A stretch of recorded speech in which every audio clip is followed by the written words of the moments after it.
नारायण नारायण नारायण भजमन नारायण नारायण नारायण श्रीमन नारायण नारायण नारायण। प्रणाम दोस्तों, मैं हूं आप सबकी अंजनी। आप सब देख रहे हैं अंजनी दुनिया JKP। तो आज मैं आप सभी को श्री सत्यनारायण भगवान की कथा सुनाऊंगी। इसके पीछे वाले वीडियो में आप सब जाके चेकआउट कर सकते हैं, नहीं तो मैं आई बटन में दे दूंगी। ऊपर देखिए आप लोगों को मैंने दे दिया है, उसमें मैं जब एडिटिंग करूंगी तो उसमें डाल दूंगी। 2 अध्याय मैंने सुना चुकी हूँ सत्यनारायण भगवान के। आज मैं तीसरा और चौथा अध्याय सुनाऊंगी, तो बने रहिए। और पूर्णिमा के दिन कथा सुनना बहुत ही अनिवार्य है। व्रत रहिए चाहे न रहिए, आपको अगर फल चाहिए तो सत्यनारायण भगवान की कथा जरूर सुननी चाहिए या पढ़नी चाहिए, या जो भी पुरोहित आते हैं उनसे भी सुन सकती हैं। चलिए दोस्तों, अब तो सत्यनारायण भगवान की कथा क्योंकि बहुत लोग करवाएंगे, सावन भी कराते हैं। पूर्णिमा के दिन तो लोग व्रत रहती हैं और वैसे तो कथा सुनती ही हैं, पर अब तो सावन आ रही है तो हर घर में कथा सत्यनारायण भगवान की होती ही होती है। तो चलिए दोस्तों, ज़्यादा ना बात करके कथा प्रारंभ करती हूँ। एक बार प्रेम से बोलिए श्रीमन नारायण भगवान जी की जय। श्री सत्यनारायण भगवान की कथा। तृतीया सुत जी बोले, वैश्य ने मंगलाचार्य कर अपनी यात्रा आरंभ की और अपने नगर की ओर चल दिए। उनके थोड़ी दूर जाने पर एक दंडी वेशधारी सत्यनारायण ने उनसे पूछा, हे साधु, तेरी नाव में क्या है? अभिवाड़ी बड़ी हंसता हुआ बोला, दंडी, आप क्यों पूछते हो? क्या धन लेने की इच्छा है? मेरी नाव में तो बेल और पत्ते भरे हुए हैं। वैश्य के कठोर वचन सुन भगवान बोले, तुम्हारा वचन सत्य हो। दंडी ऐसे वचन कह वहां से दूर चले गए।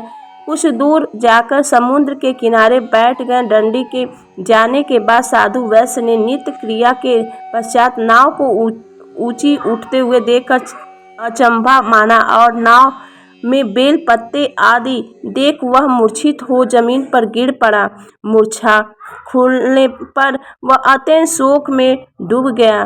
तब उसका दामाद बोला कि आप शोक न मनाएं, यह दंडी का शाप है, इसीलिए हमें उनकी शरण में जाना चाहिए, तभी हमारी मनोकामनाएं पूरी होगी। दामाद की बात सुनकर दंडी के पास पहुंचा और अत्यंत भक्ति भाव नमस्कार करके बोला, मैंने आपसे जो असत्य वचन कहे थे उनके लिए मुझे क्षमा दे।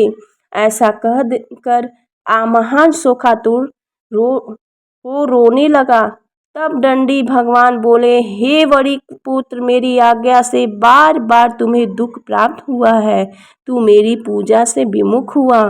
साधु बोला, हे भगवान, आपकी माया से ब्रह्मा आदि देवता भी आपके रूप को नहीं जानते हैं, तब मैं अज्ञानी कैसे जान सकता हूँ? आप प्रसन्न होइए, अब मैं समर्थ के अनुसार आपकी पूजा करूँगा। मेरी रक्षा करो और पहले के समान नौका में धन भर दो। साधु वैश्य की भक्ति पूर्वक वचन सुनकर भगवान प्रसन्न हो गए और उसकी इच्छा अनुसार वरदान देकर अंतर्ध्यान हो गए। ससुर जमाई जब नाव पर आए तो नाव धन से भरी हुई थी। फिर वही अपने अन्य साथियों के साथ सत्यनारायण भगवान का पूजन कर अपने नगर को चल दिए। जब नगर के नज़दीक पहुंचते हैं तो दूत को घर पर खबर करने के लिए भेज दिया। दूत साधु के पत्नी को प्रणाम कर कहता है कि मालकिन, आपने अपने दामाद सहित नगर के निकट आ गए हैं। दूत की बात सुन साधु की पत्नी लीलावती ने बड़े हर्ष के साथ सत्यनारायण भगवान पूजन कर अपनी कलावती से कहा कि मैं अपने पति के दर्शन को जाती हूँ, तू कार्य पूर्ण कर शीघ्र आ जाना। माता के ऐसे वचन सुन कलावती जल्दी से प्रसाद छोड़ अपने पति के पास चली गई। प्रसाद के अवज्ञा के कारण श्री सत्यनारायण भगवान रुष्ट हो गए और नाव सहित उसके पति को पानी में डुबो दिया।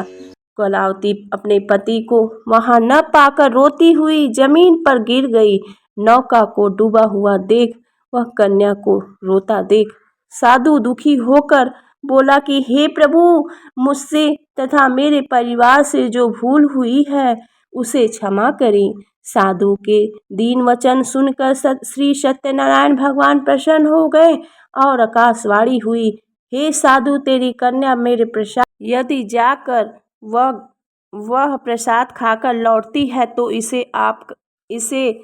पति आवश्यक मिलेगा। ऐसी आकाशवाणी सुन कलावती घर पहुंचकर प्रसाद खाती है और फिर आकर अपने पति के दर्शन करती है।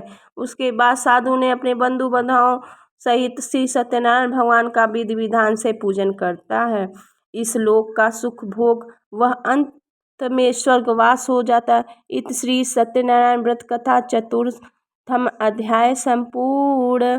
5वां अध्याय। सुत जी बोले, हे ऋषियों, मैं और भी एक कथा सुनाता हूँ, उसे भी ध्यान पूर्वक सुनो। प्रजापालन में लीन तुंगध्वज नाम का एक राजा था।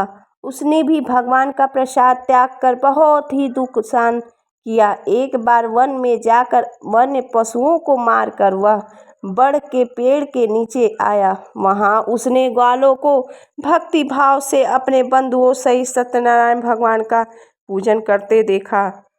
अभिमानवश राजा ने उन्हें देखकर भी पूजा स्थान में नहीं गया और ना ही उसने भगवान को नमस्कार किया।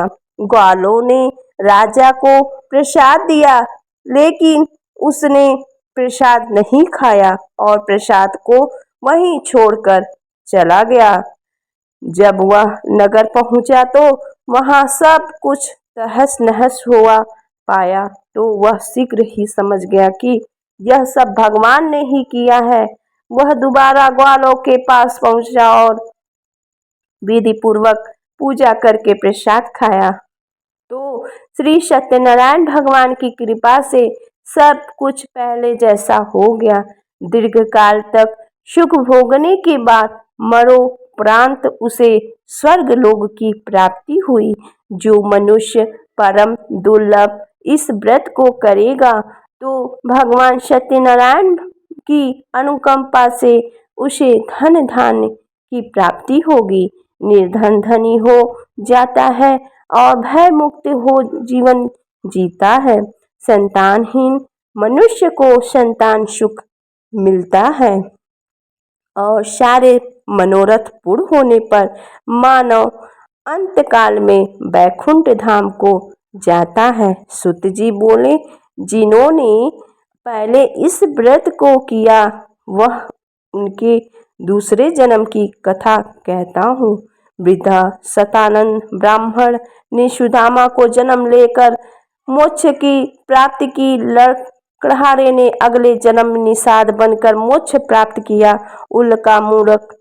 उल्का मुख नाम का राजा दशरथ होकर बैकुंठ को गए। साधु नाम के वैश्य ने मोर ध्वज बनकर अपने पुत्र को आरे से चीरकर मोक्ष पाया। महाराज तुंगध्वज ने स्वयंभू होकर भगवान में भक्ति युक्त हो कर्म कर मोक्ष पाया। इति श्री सत्यनारायण व्रत कथा का 5वां अध्याय संपूर्ण हुआ। प्रेम से बोलिए श्रीमन नारायण भगवान की जय। अगर जरा सा भी आप सबको कथा अच्छी लगी हो तो प्लीज़ चैनल पे अगर न्यू है तो चैनल को सब्सक्राइब कर लीजिएगा, बेल आइकन को ज़रूर प्रेस कर लीजिएगा और ज़रूर कथा सत्यनारायण भगवान की कथा ज़रूर सुनिएगा और शेयर भी करिएगा। आप लोग को बहुत बहुत धन्यवाद और सत्यनारायण भगवान सभी की मनोकामनाएं पूरी करे।